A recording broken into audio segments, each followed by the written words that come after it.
taon ang pagsakop ng Espanya sa Pilipinas. Sa panahong ito, malaki ang kapangyarihan ng mga Fraile. Hawak nila ang mga simbahan, edukasyon at malaki rin ang impluwensya nila sa pamahalaan. Maraming Pilipino ang natatakot magsalita laban sa kanila. Sa maraming bayan noon, ang mga praile ang may kontrol sa simbahan, lupa at minsan pati sa desisyon ng mga pinuno ng bayan. Dahil dito, maraming Pilipino ang walang lakas ng loob na tumutol sa kanila. Ang mga pangyayari ito ang nagbibigay daan sa pag-usbong ng mga Pilipinong gustong ipaglaban ang karapatan ng kanilang mga kapwa. Pero may isang Pilipino na hindi natakot magsabi ng totoo. Hindi siya gumamit ng espada, gumamit siya ng panulat. Siya ay si Marcelo H. Del Pilar.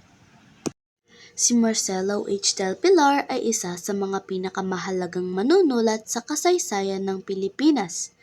Ginamit niya ang kanyang talino at panulat upang ipakita ang katotohanan tungkol sa kalagayan ng bansa.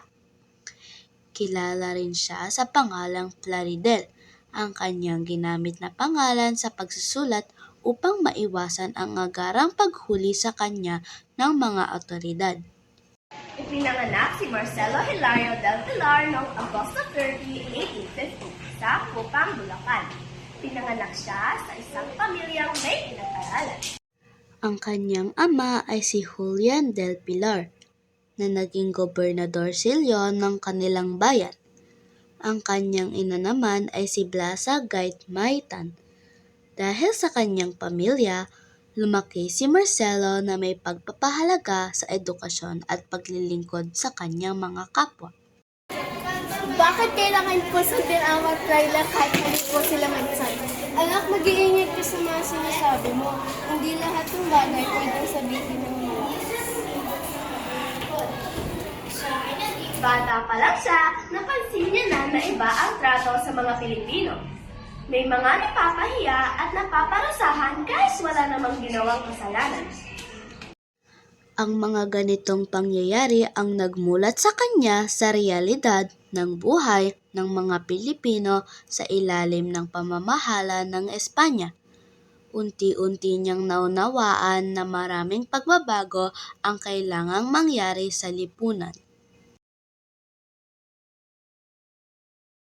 Nag-aral si Marcelo ng abogasya sa Maynila. Dito, lalong niya nakita ang pagkakaiba ng trato sa mga Espanyol at Pilipino. Nag-aral siya sa University of Santo Tomas, kung saan natutunan niya ang iba't ibang batas at prinsipyo ng hustisya. Habang nag-aaral siya, napansin niya na hindi pantay ang pagtingin sa mga Pilipino kumpara sa mga Espanyol. Ang batas ang nagpapanatili ng kaayusan.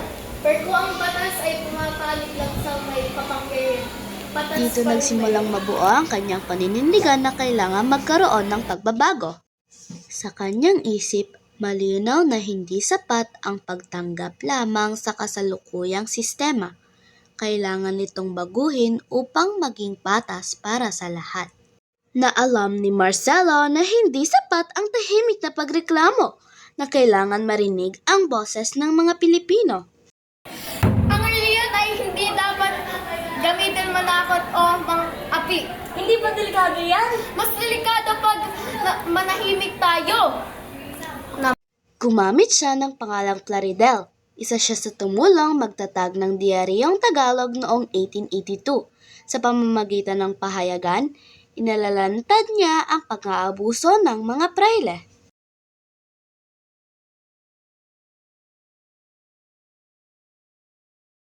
Ang Diaryong Tagalog ay naging mahalagang paraan upang maiparating sa mga Pilipino ang mga isyu at problema ng lipunan.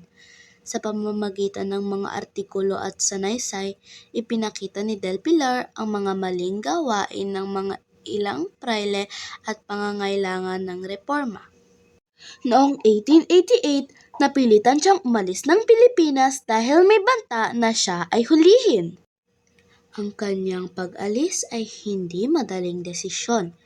Nangahulugan ito sa paglayo sa kanyang pamilya at sa kanyang sariling bayan. Kailangan kong pumunta sa Espanya para may pagpatuloy ang laban. Mag-ingat ka ha, hintayin ko namin.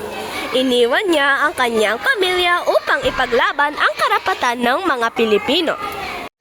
Sa Espanya, ipinagpatuloy niya ang kanyang laban sa pamamagitan ng pagsusulat at pakikipagtulungan sa iba pang Pilipinong reformista.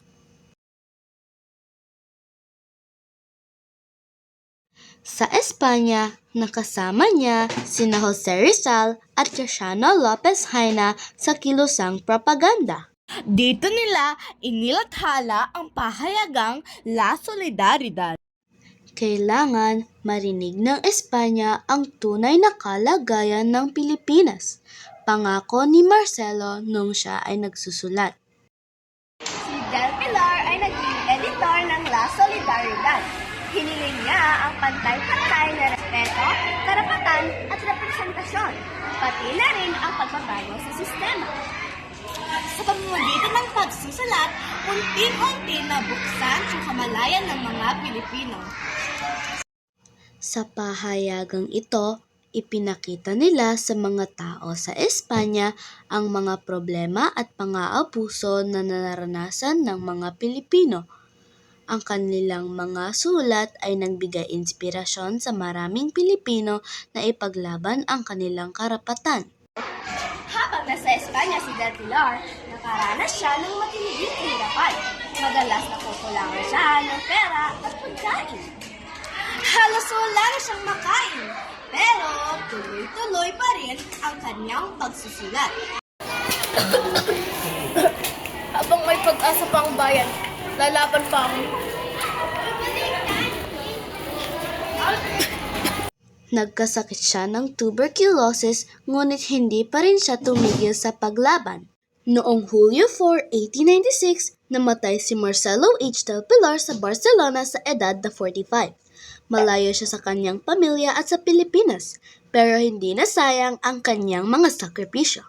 Ilang buwan pagkatapos ng kanyang pagkamatay, nagsimula ang Rebolusyong Pilipino.